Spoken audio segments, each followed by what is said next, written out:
Welcome back, everybody. Today we're going over this pistol right here. This is the Canik TP9SFX. And before I go any further, whenever I do these videos, everyone wants to correct me on the pronunciation of C-A-N-I-K. I actually spoke to someone at NRA show this year from Canik who discussed many things about these pistols as well as the pronunciation. I asked him how to say it, and he said Jonic or Chonic, depending on sort of how I heard it with my English-speaking American ear.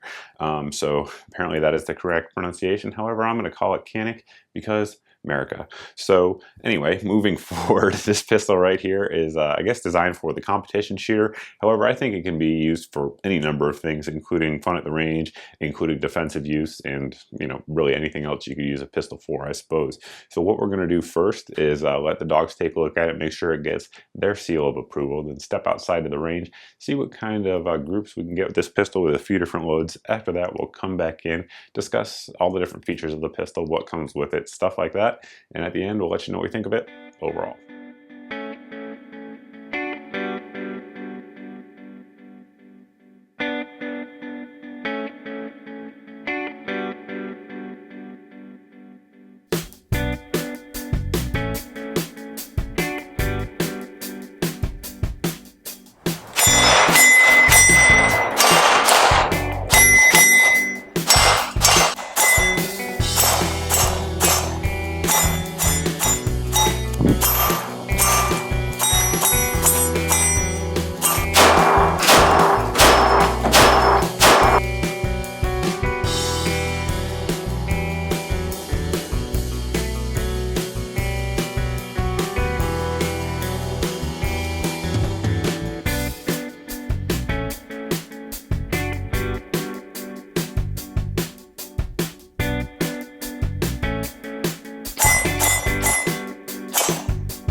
We're going to test the accuracy of it. We got a few different loads here, and on the actual pistol we have the Vortex Venom. This is a 3 MOA dot, so it should do pretty well in terms of keeping us on target. Speaking of the target, it is downrange at 25 yards, and we got the camera down there so you guys can check it out. We've got a couple different sort of match loads, if you will, and then a couple different practice loads. So we'll see how it does all around with a few different weights. Up first is some Fiocchi 115 grain, nothing fancy, just Full Metal Jacket stuff. We'll see how it does.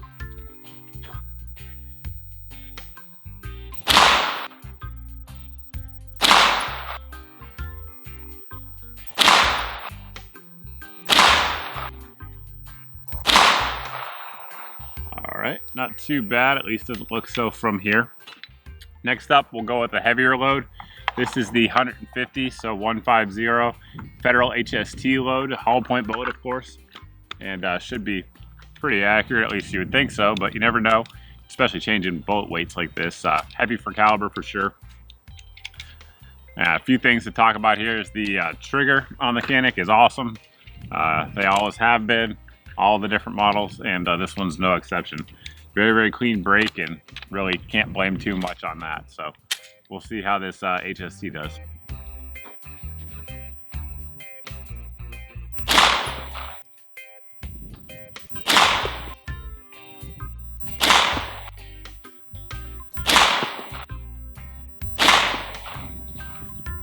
That looks like a pretty excellent group from here.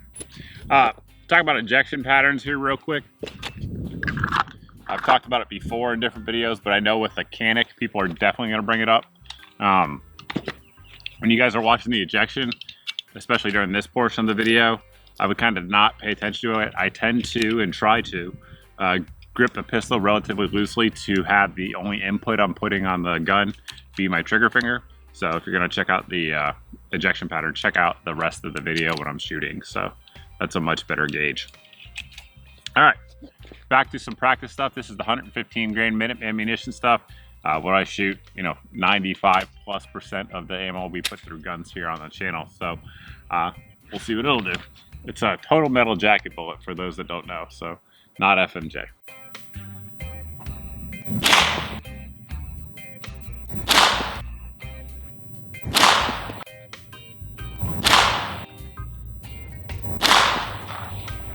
Not too shabby there either. Gun shooting well. Last load we're going to put through it is 147 grain Wilson Combat. This is their match ammo.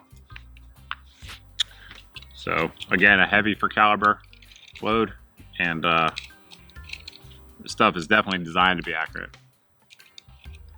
But every gun likes different ammo, so. Of course, the Caniks, for those that don't know, have a Cold Hammer forged chrome line barrel in them. And in the past, we've reported and seen really good accuracy, so we expect them to do well.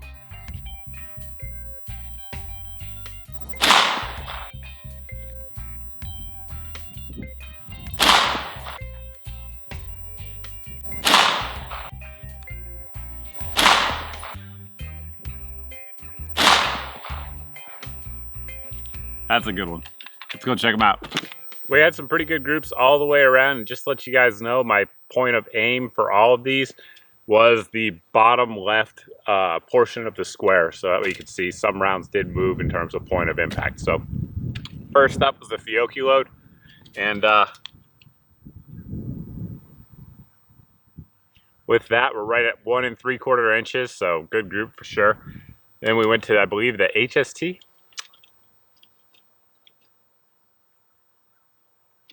And that's a heck of a group right there, right at 1 inch on the dot.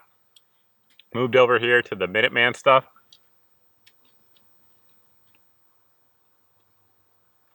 Right at 1 3/4 inches again. Then down here with the Wilson stuff.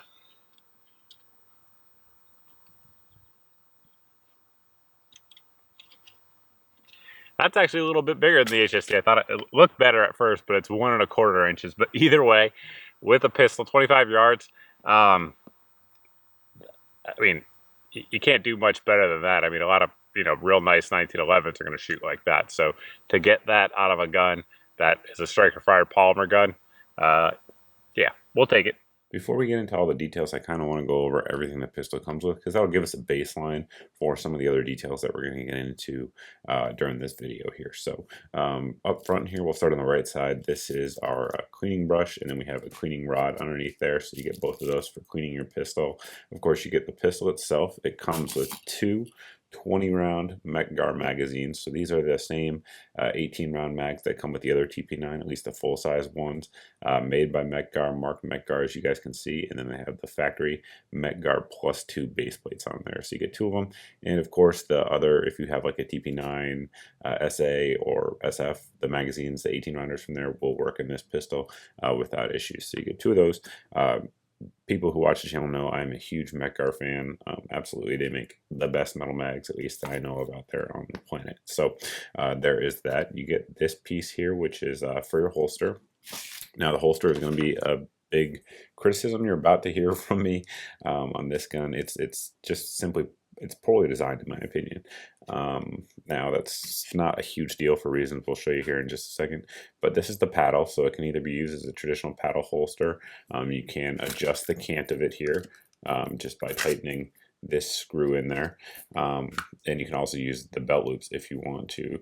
However, the actual use of the holster is severely impaired by one thing that many of you may have already noticed. The actual button here for the Serpa style draw is on the inside of the holster. So if you were to actually put this together, you'd be wearing it like this on your hip, and it's extremely difficult to actually hit that button to get the pistol to release. So it's as far as I can tell, it's backwards. If I'm wrong on that, someone please let me know down in the comment section. But just a quick look at it, that's kind of what I thought. It does have a snap if you want to use that retention. You can also just pull that off, which I would probably do if you just want to use it to cover your trigger guard. See, it was a nightstand gun or something like that, and you just wanted to use it like that, that's fine. That way it keeps it safe. No issues there. But that is the holster that it comes with. So it comes with it, so can't complain too much. Comes with a speed loader for your mags. And then over here on this side, you see a few things. Number one, it comes with the trigger lock, which I don't recommend ever using. And then it comes with this little box right here of goodies. So there's a bunch of stuff in here. What this is you get a couple extra fiber optic rods. For those that shoot a lot and shoot a lot of fiber optic sights, you'll know that they do tend to break or come out eventually. With enough rounds, you will have that experience one way or another. I've had it on multiple guns. You can see it comes with the red one factory. It has a pink and a yellow one that it comes with as well. The sights themselves are Warren Tactical. They're actually very good sights in my opinion. And I guess that's one thing we need to cover right now. You see it with this optic here on the back. I think we've actually used the optic the whole time throughout this video. Maybe one video we shot with the irons if I remember correctly. But basically this plate goes like this on the back of the gun. And the factory sight has a U-notch rear sight. It's not ledged for one-handed manipulation, so that's really kind of the only downside of the sights that I see. The front sight is a fiber optic sight. It has actual glare reduction type serrations there on the front. They're actually excellent sights. It's a little bit of a gap in between the blade there on the front and the rear notch.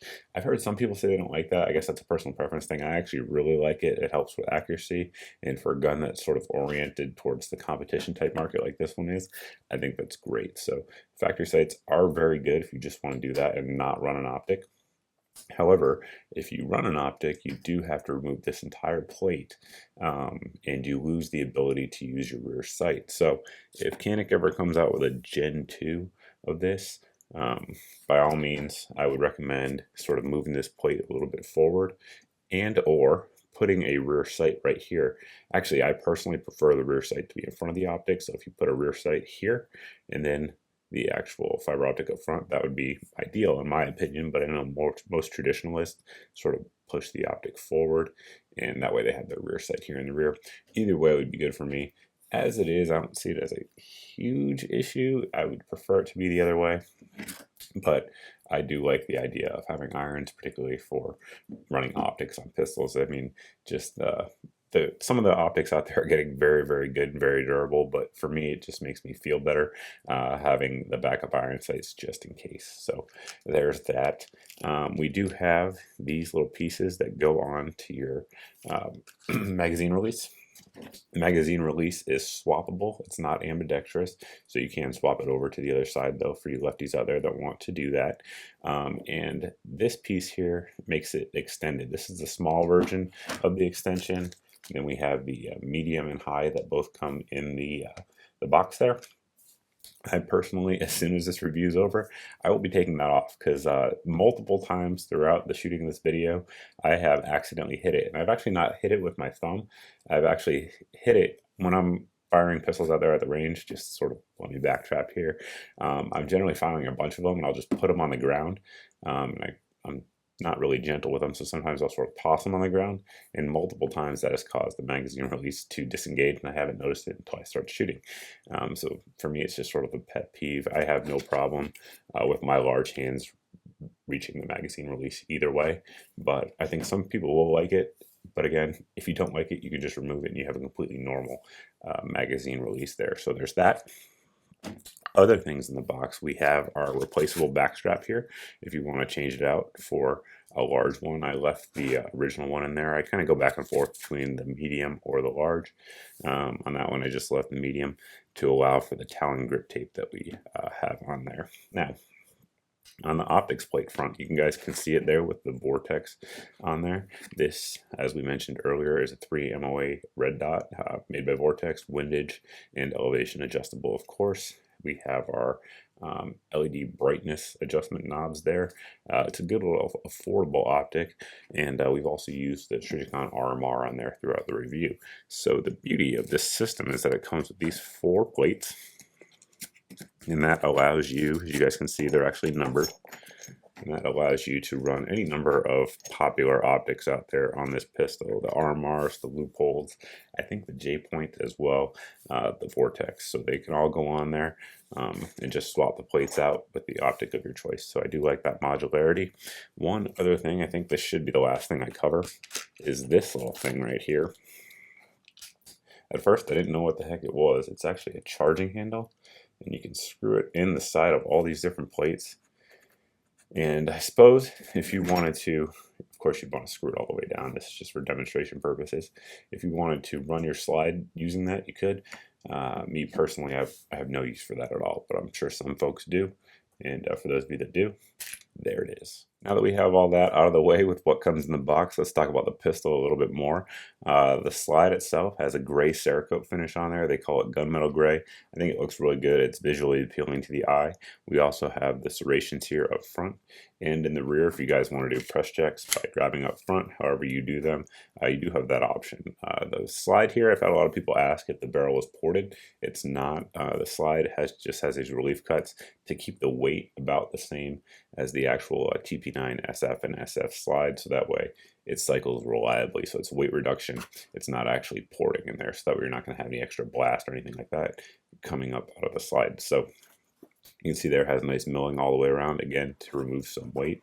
We have the glare reduction serrations there on top, and then we already talked about the plate, so there is that. We do have our cocking indicator there, if my camera will focus. On the back, it is that little red thing that comes out that's signifying that the actual striker itself is cocked and ready to fire. When you actually press the trigger, if my camera will focus again, you'll see it'll go down just like that, let you know that the pistol is decocked. The frame of the gun overall has pretty good texture to it. It will stay in your hand better than a lot of options out there, at least better than, say, like Gen 3 Glocks or something like that. I tend to like really aggressive stippling or grip, so the Talon grip tape and sand is kind of my preference, but you don't need to. It's just fine the way it is. I just added those out of personal preference up front. We do have the 1913 style rail for adding lights or lasers or anything like that that you guys have probably seen me shooting with throughout the video. We have a very large trigger guard, which I do like.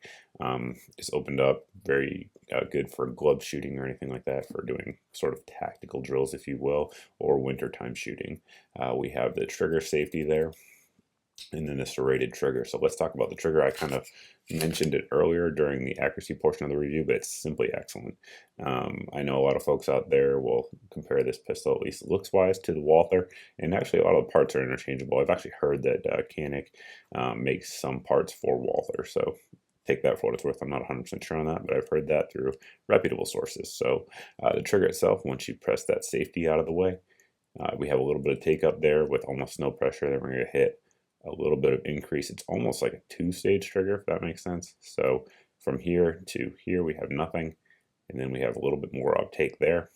Then the wall, which breaks right at 4.5 pounds on my scale. It's extremely crisp, though. That's something that's hard to show through a camera, but trust me on that, it's as good as any striker fired gun out there on the market that I've touched anyway. So there's that, and then there's the reset. Very audible, very tactile, pushes your finger forward aggressively. Again, the trigger on this gun is excellent. There's people out there that will say, you know, the PPQ is the best, the HK PP9 is the best, the 320 is the best. Okay, I mean, I fired all of those. This is as good as any of them. Really, I think beyond that, it's just a preference thing. Disassembly of the pistol is pretty straightforward. I actually have a video on cleaning and lubing these pistols if you're interested in that, if you're a new shooter looking to check that out. So first thing we're going to do is push up here on the slide lock and slide release. You should note there that that is an extended slide lock, extended slide release. For me, who shoot very thumbs forward like that, I've never accidentally engaged it, so that's awesome. Like with the extended Glock ones or even some SIG pistols, I do that all the time and it drives me nuts. On this one, I've never done it, so I'm sure it's going to vary shooter to shooter, but for me, that's a good thing. No issues there at all with that. We're going to visually inspect that the pistol is unloaded at this point. Let the slide go forward, point in a safe direction, pull that trigger, and then at that point we're going to pull back about 1/8 to 1/4 of an inch on the slide, pull down these two tabs here, just like that, and it will come forward. So those of you that are familiar with Glocks, exact same process. So we'll take that out, take our barrel out, and you'll see we do have a stainless guide rod there, and our barrel here is cold hammer forged. It does have a nice generous feed ramp. We've had no issues at all with hollow points, and this is a 5.2-inch barrel, so you're going to get good velocity out of it overall. Take a look inside there. You can see it has good milling, no machine marks, anything like that. And the frames here look just like the TP9SFX. I'm pretty sure you can actually run the slides on any of them, and they are interchangeable in that way. So that's certainly a good thing. When you're talking about that, we'll talk about weight. The weight on the pistol on my scale, unloaded with the magazine, comes in at 28 ounces. So it's pretty competitive with a lot of the polymer frame striker fire guns out there on the market. Earlier in the video, I mentioned that I wasn't too happy with the actual holster that comes with it. No worries. This company right here, Smoky Mountain Concealment, has made a couple Canik holsters for me that we've used during reviews. I actually wrote that on there. It doesn't come with that, so if it's driving your ADD nuts, no worries. But it fits this, and it actually fit any of the full-size Canik pistols that we've tried so far. As you can see there, goes in there, locks into place, good retention overall, good outside the waistband rig. I'm pretty sure they make them for inside the waistband too, if that's exactly what you choose, but it has plenty of clearance for the optics. So all in all, good rig there and a good option to have, which is one of the good things about Canik. When I first got my first one, shoot, probably 3 or 4 years ago now, you could almost find, well, you could find rather almost no accessories for it. Nowadays, that's not the case. Companies are making accessories for them because they really are out there in the market. So definitely a positive. Holsters, sights, stuff like that are available. I'm not sure if aftermarket sights are available for this one yet, but if they're not, I'm sure they're coming. For guns that aren't super popular, I always like to give a size comparison because I know a lot of folks can't go down and actually see one of these and handle one of these in person. So we'll kind of let you know how it stacks up with some common ones out there. Here's a Glock 34 Gen 3, and basically you can see it's sort of the direct competitor for it. The Glock 34 has dominated a lot of pistol competitions over the years, and for a lot of reasons it's an excellent gun. But one of them is, of course, the long sight radius, similar to what you have here at the Canik. You can see size-wise, it's very, very similar overall. The Canik is a touch wider, and that's due to the wider controls, and the slide's a little wider as well, but overall, almost identical in length. And some of you guys probably don't have experience with the Glock 34, but many of you have it with the 17, and we'll kind of show you how that stacks up. This is a Gen 3, for those wondering. That is a Wheaton Arms barrel in there. Very good barrel, very accurate aftermarket barrel, but you can see there the extra slide length that you get with the long slide SFX. We covered most of the features. We covered accuracy, which was very good, by the way. To have a factory gun without aftermarket barrels or any fancy stuff, shooting those kind of groups at 25 yards is nothing to sneeze at, in my opinion. That's a combination of the trigger, the barrel, and then the ammo, of course. So it did very well there. Reliability has been 100%. This pistol's got around 800 rounds through it, so not a high round count by any means, but for 800 rounds, that's as good as you could possibly do. So having 0 malfunctions of any kind. So other things about the pistol that I'm sure you guys are going to be interested in. Number one is going to be price. I checked around the internet today, found over at Gun Prime, this one here was going for right at $500. So for everything you get with the pistol, with the trigger, with the cold hammer forged barrel, with the accuracy, everything you guys saw, I think that's a pretty good deal. I mean, that's very competitive. I know there's a lot of 9mm polymer frame pistols out there in the market. Not a lot of them are going to come with everything this one comes with at that price point. So definitely fairly priced, and I'm pretty sure these are actually selling quite well. We'll put a link down below for those looking to snag one. One thing I want to talk about first is I know every day here on the channel we're getting new subscribers, so I really like that. I don't always like to reference previous videos, but one that I have talked about here in the past many times is that I like long slide pistols. So if you're not going to actually carry a gun and have to worry about the size and bulk and stuff of it concealed, I think long slide pistols just make a ton of sense. So a few things: you get a longer sight radius, of course, which may or may not help. I mean, you know, I shoot the Glock 26 pretty well, so I'm not sure it's a huge issue, but it's nice to have if you can have it. But the big thing, in my opinion, is controllability and velocity of the rounds. So the controllability, again, in my opinion, and balance, it just seems to balance better and be a little bit faster on follow-ups with long slides. I don't know if it's the weight distribution or what, but that's my perception. The velocity over, say, like a standard Canik with that, I think there's a 5.2-inch barrel on there, you're going to get about 50 feet per second, plus or minus 10 or 15 feet per second, depending on the round, of course. So does it matter? I don't know. Maybe, maybe not. But one thing that difference translates to is the difference, say, like in a 124 grain HST, for instance. If you take a standard HST 124 grain load out of this barrel, versus, say, like a Glock 17 with the 124 plus P, you're going to get almost identical velocities. So you're getting plus P velocities with no added recoil, no added blast. And I think that's something that really, if you're not going to have any sort of sacrifice for it in terms of shootability, it's something I'll take every time. So we covered that. Beat a dead horse to death, I should say. And I think that pretty much covers it. If you guys have any questions about the pistol or anything like that, you can always post down below in the comments section. You can also post over at my Facebook page, which is definitely the best way to get in touch with me if you want to do so, because I do see the comments over there, at least I think I do. I don't always see them here on YouTube, but that'll wrap it up. Thanks for watching, guys. Thanks for subscribing. If you're new to the channel, please go ahead and hit that subscribe button if you like what you see, and we'll see you in the next video.